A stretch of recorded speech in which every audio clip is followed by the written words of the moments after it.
Hey, what's going on, guys? NG here, and today we're going to be looking at this new article from pocketgamer.biz. This is obviously an article about Netflix games. I'm going to be talking about this and going through this article. So, the challenge of IP rights as Netflix expands further into games. So, let's have a look.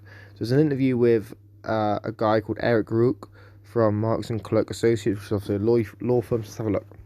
Read my page cook. So, it's been a while. It's been possible to enjoy games as part of your Netflix subscription since 2021.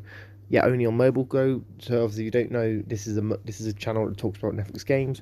Make sure you subscribe. I try and make loads of videos on different topics around Netflix games. So please check out my other content, subscribe, all that good stuff, guys.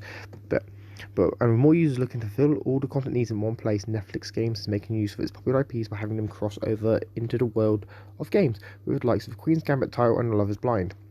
But are the challenges ahead in terms of rights management and content quality of using those IPs? We spoke with trademark attorney and associate at Marks and Clerk Eric Gruku on the potential IP concerns around the streaming giant's future in games. Netflix is a gaming platform as part of its service since 2021. Why do you think it has gained more attention now? So Eric said, with Netflix, Netflix broke ground on on its gaming offering in 2021, it has so far taken a cautious approach, making sure that it adopts the correct strategy for its chosen mobile game niche. Netflix must be careful to try to avoid the pitfalls of exploiting its intellectual properties in ways that do not resonate with what is very often, in the case of the popular streaming series, a loyal and enthusiastic fan base. Another aspect to consider is that a lot has happened since 2021. In the end, the end of the COVID pandemic has heralded the return of more traditional forms of entertainment and more varied opportunities for the exploitation of IP. Commercially, a comprehensive brand exploitation strategy requires planning to ensure that it continues to capture the audience's attention about oversaturation. Successful examples include the Harry Potter game Hogwarts Legacy, which complements but does not compete with other outlets such as live performances of Harry Potter and the Cursed Child, the film release of the Fantastic Beasts series, and the rumoured intention to produce further films focusing on the adventures of the titular character. On the other hand, Disney has invested heavily into expanding the Star Wars universe on the small and big screens, while offering a distinct gaming offering through its Battlefront and Jedi franchise titles. That is true. Netflix needs to be careful not to oversaturate certain things. That's why it become a running joke on Endgamer's Checkpoint, which is my old podcast. If you guys don't know, I did a podcast with Ninja X back in the day. On the podcast, I used to joke with the fact I was sick of there being so many Stranger Things games and that they were making more, because I feel like Stranger Things is potentially one that Netflix is oversaturating the market for. But we'll continue. Potential challenges may arise from owners of similar IP rights. Even though Netflix may own rights concerning the production of the series and delivery of the streaming services, this does not necessarily guarantee the conflicts would not arise when it expands in offering to new areas such as gaming. Due diligence considerations required from the clear its IP rights such as trademarks before launching new products, potentially leading to an infringement risk if earlier rights subside with other parties in the sector. It is also important to note that IP rights generally tend to be territorial in nature. For example, protection in the US would not automatically extend to the UK, and vice versa. The same applies to other territories where Netflix may want to make its gaming titles available.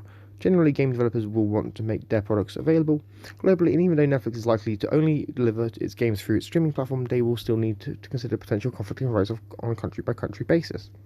How can Netflix combat these concerns? What needs to be done, and what should be focused on? Okay, so what Netflix needs to obviously focus on, like, make sure the IPs, first of all, make sure the IPs actually make sense to adapt into a game, because some IPs that they have done as games, I'm a little bit confused. Like Queen's Gambit, I'm confused why that got a game. But I do know that stuff like Rebel Moon, which is supposed to be getting a game soon, that is a big budget sci-fi action thing. That makes sense to have a game. Okay, a robust trademark clearance strategy would involve conducting searches and applying for appropriate protection in those territories where they want to make the games available. In some instances, this may involve commercial agreements with holders of earlier rights if no legal means are available to ensure safe exploitation of IP otherwise. I don't know what half that means, but okay. Do you think we will see more platforms incorporate interactive experiences into their pre-existing services? Yes, gaming is a fast-growing multi-billion-dollar market, actually, Eric, just saying. And various options will be available to rights holders. Traditional gaming platforms like PC and console gaming have increasingly been supplemented with mobile and virtual reality offerings.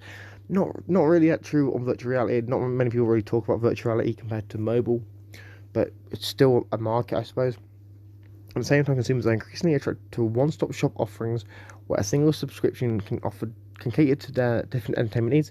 Providing a unified platform for streaming and gaming also allows companies like Netflix to retain more control over their IP and associated commercial revenue. That is true. That means Netflix can basically, have a Stranger Things game, Strange Things movie, Strange Things show all in one place and make money off of that subscription for that franchise. What do you think about the future of Netflix games looks like, and do you anticipate it going forward with the use of it? Netflix has focused on mobile gaming so far, but they will certainly be an audience hoping to see more sophisticated and fully immersive gaming experiences. A step into their production of AAA games titles may potentially result in Netflix starting to provide subscription services for more traditional games on PC and consoles. They may enter this may enter the platform into more direct competition with Amazon, which operates its own game development studio and game distribution platforms like Steam. It's certainly a potential route for increased revenue, but it will also entail commercial and legal risk, which may explain the platform's relatively considered approach to expanding its gaming offering. Future game development may happen via licensing agreements rather than through in-house development. However, this will most likely still require Netflix to ensure the IP is available for such exploitation in the markets. Overall, legal aspects are important to consider as an early stage. The insurance that the IP is exploited in a way resounds that with Netflix's existing audiences and fan bases. That is very true. I feel like Netflix needs to focus more on select IPs to begin with, because obviously the IPs they've kind of done, they've been a bit all over the map with some of the ones. I mean, you've got like Tilt Handle, Queen's Gambit, Stranger Things, Money Heist is supposed to be getting a game, Virgin River is supposed to be getting a game. Like, Netflix needs to, like, in my opinion, slow down a bit and focus on some more niche games and not like trying to spread out so quick, so fast. But Netflix has always done it. Netflix has always tried to spread between genres and franchises and all sorts of stuff really quickly to grow. But yeah, guys, let me know your thoughts about it in the comments down below. There'll be a link to this in the description down below if you want to check out this article. Please check it out. Give the game a follow. And also, I am now a writer for Cloud Dosage News, clouddosage.com. So I'll be leaving to clouddosage.com in the description down below with all my articles. Please go check it out. Let me know your thoughts about this in the comments. And until next time, I've been NG, and I'm signing out. Peace.